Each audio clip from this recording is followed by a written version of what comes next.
Day in my life as a full-time mama. Every morning guys, after mag-coffee, nag-iikot-ikot ako sa garden, nag-check ako kung ano yung mga gulay na pwede ko nang pitasin. Ayun, nakita ko yung mga ampalaya. Ang bilis pala nitong magsilaki, no? Dati hindi naman ako mahilig magtanim-tanim, maghalaman, ganyan. Simula nang naging mama ako tapos natambay sa bahay, yung libangan ko, nagtatanim-tanim ng gulay or mga halaman. Yun, natutuwa lang ako kasi kapag may napipitas na ako ng mga bunga nila. Kasi nakakalibre ka na tapos healthy ka pa. Ngayong araw nagtanim nga pala ako ng mga patatas, sitaw, at ampalaya ulit. Kasi ayun yung mga mabilis patubuin. Ito yung talong namin. Sa gilid lang din ng bahay namin yan. 1 year na yun guys. Marami kami napipitas dyan.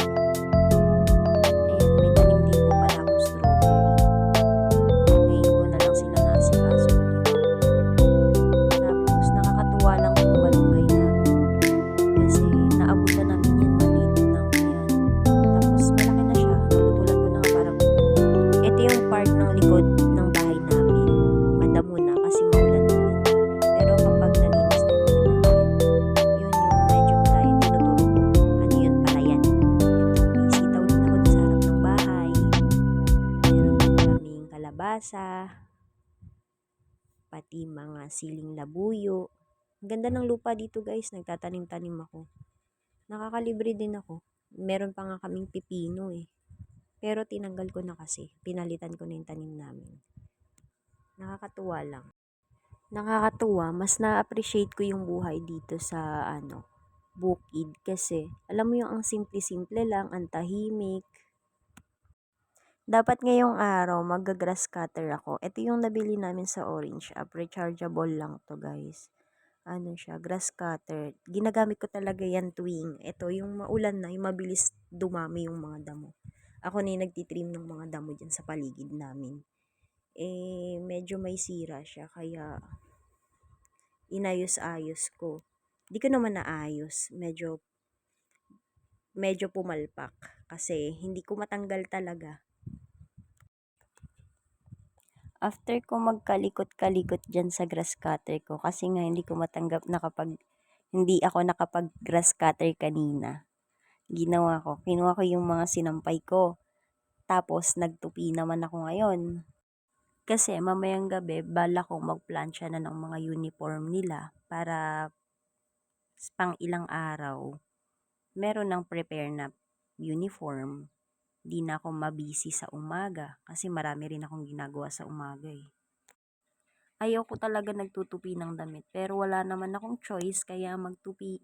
Ako lang din naman nagagawa niyan kaya yun, tinupi ko na. After magtupi, yun nagwalis-walis naman ako. Hindi ko na binidyo kasi ayun lang naman. After magwalis, nagluto na ako ng almusal namin ng bebe ko. Egg daw sa kanya. Tapos niluto ko yung chicken nuggets dapat to. Eh naubusan kami ng breadcrumbs kaya ayan. Hindi na siya naging mukhang nuggets, naging patty na siya. Pero masarap naman. Ito na yung breakfast namin ng bebe ko. Medyo late na kasi lunch na to at breakfast. Na to, mga 10 a.m. na.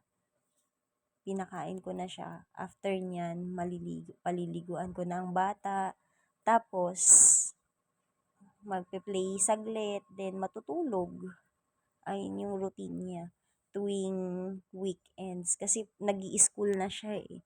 Pag Monday, maaga talaga kami kumikilos. Yan, tuwang-tuwa siya kasi pinaglutuan ko siya ng mga gusto niya. Cheat day niya eh. Meron din pala siyang pinaslice na apple. Favorite niya yan. Laging may apple sa mesa namin.